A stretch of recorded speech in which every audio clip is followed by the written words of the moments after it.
నమస్తే, welcome to సత్యాగ్రహి. నేను Rachel. Telugu రాష్ట్రాలతో పాటు జాతీయ అంతర్జాతీయంగా ఉన్న మేజర్ అప్డేట్స్ ను ఈ రోజు మన డైలీ బులెటిన్ లో చూద్దాం.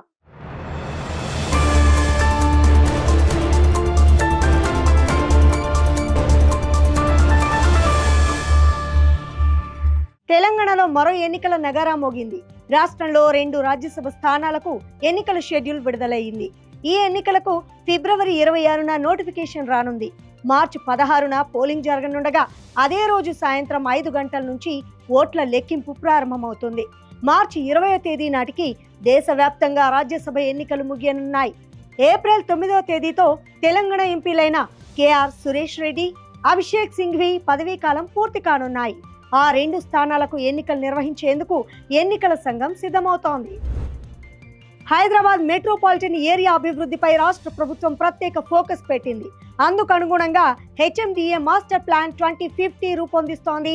ప్రజా రవాణాకు ప్రాధాన్యత ఇవ్వాలనే ఉద్దేశంతో మెట్రో రైల్ 2వ దశ ప్రాజెక్టుపై దృష్టి సారించింది. ఇక దీనిలో భాగంగా హైదరాబాద్ మహానగరంలో టీఓడి విధానాన్ని రూపొందించాలని నిర్ణయించింది.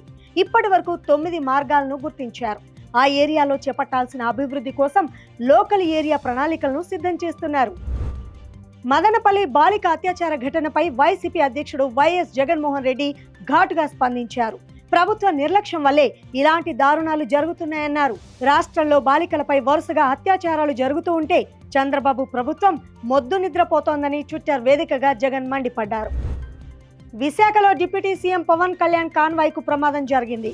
సడన్ బ్రేక్ వేయడంతో వాహనాలు ఢీకొన్నాయి. ప్రమాద సమయంలో కాన్వాయ్లో పవన్ కళ్యాణ్ లేకపోవడంతో అధికారులు ఊపిరి పీల్చుకున్నారు. ఈ ఘటనలో ఎవరికి ఎలాంటి గాయాలు కాలేదు. తిరుమలలో నేడు భక్తుల రద్దీ భారీగా తగ్గింది. కేవలం 4 కంపార్ట్మెంట్లలో భక్తులు స్వామివారి దర్శనం కోసం వేచి ఉన్నారు. మంగళవారం స్వామివారిని 70,509 మంది భక్తులు దర్శించుకోగా 18,058 మంది భక్తులు స్వామివారికి తలనీలాలు చెల్లించుకున్నారు. భారత ప్రభుత్వం ప్రధానమంత్రి కిసాన్ సమ్మాన్ నిధి పథకం కింద రైతులకు పెట్టుబడి సాయం ఇస్తోన్న విషయం తెలిసిందే. ఈ పథకంలో భాగంగా 22వ విడత నిధుల కోసం ఎదురు చూస్తోన్న కోట్లాది మంది రైతులకు కేంద్ర ప్రభుత్వం శుభవార్త వినిపించింది. అర్హులైన రైతుల ఖాతాల్లో ఫిబ్రవరి 22వ తేదీన ఈ నెల చివరి వారంలో 2,000 రూపాయల చొప్పున జమ చేయాలని కేంద్రం యోచిస్తోంది. ఫిబ్రవరి 22న వీలు పడకపోతే మార్చి మొదటి వారంలో హోలీ పండగ కంటే ముందే నిధులు విడుదల చేసే అవకాశం ఉంది. లోక్సభ ప్రతిపక్ష నేత రాహుల్ గాంధీ దేశ భద్రతలకు ప్రమాదమని కేంద్ర మంత్రి కిరణ్ రిజిజు సంచలన వ్యాఖ్యలు చేశారు. కేంద్ర పార్లమెంటరీ వ్యవహారాల శాఖ మంత్రి కిరణ్ రిజిజు మాట్లాడుతూ రాహుల్ గాంధీకి భారత వ్యతిరేక శక్తులతో సంబంధాలు ఉన్నాయని, దేశ భద్రతకు ఆయన అత్యంత ప్రమాదకరమైన వ్యక్తిగా మారారని మండిపడ్డారు. ఇండియా, ఫ్రాన్స్ మధ్య కీలక ఒప్పందాలు జరిగాయి. వాణిజ్యం, రక్షణ, ఖనిజాలు, సాంకేతిక రంగాల్లో ద్వైపాక్షిక సహకారాన్ని పెంచుకోవాలని ఫ్రాన్స్ అధ్యక్షుడు మాక్రాన్, ఇండియా ప్రధాని నరేంద్ర మోదీ వెల్లడించారు. ఇండియాలో అడుగుపెట్టిన ఫ్రాన్స్ అధ్యక్షుడు మాక్రాన్ ఇండియా అభివృద్ధిపై సమాలోచనలు చేశారు. ఈ సందర్భంగా 2 దేశాల మధ్య దాదాపు 20కి పైగా ఒప్పందాలపై సంతకాలు జరిగాయి.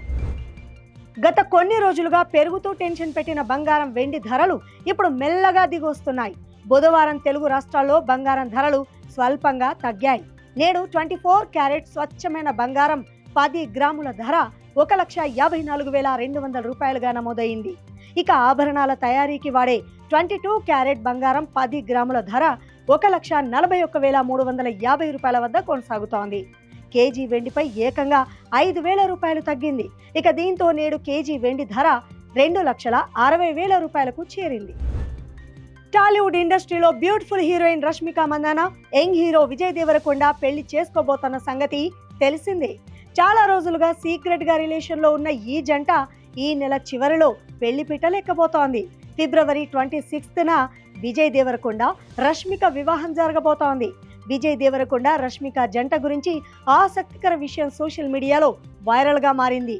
నో ఫోన్ పాలసీ తెరపైకి తీసుకొచ్చేందుకు ఈ జంట నిర్ణయం తీసుకున్నారట. పెళ్లికి సంబంధించిన ఫోటోలు బయటకు వెళ్లకుండా జాగ్రత్తలు తీసుకోనున్నారట. పెళ్లికొచ్చిన అతిథులు ఫోటోలు తీయకుండా కండిషన్లు పెట్టబోతున్నట్లు నేషనల్ మీడియాలో కథనాలు వినిపిస్తున్నాయి.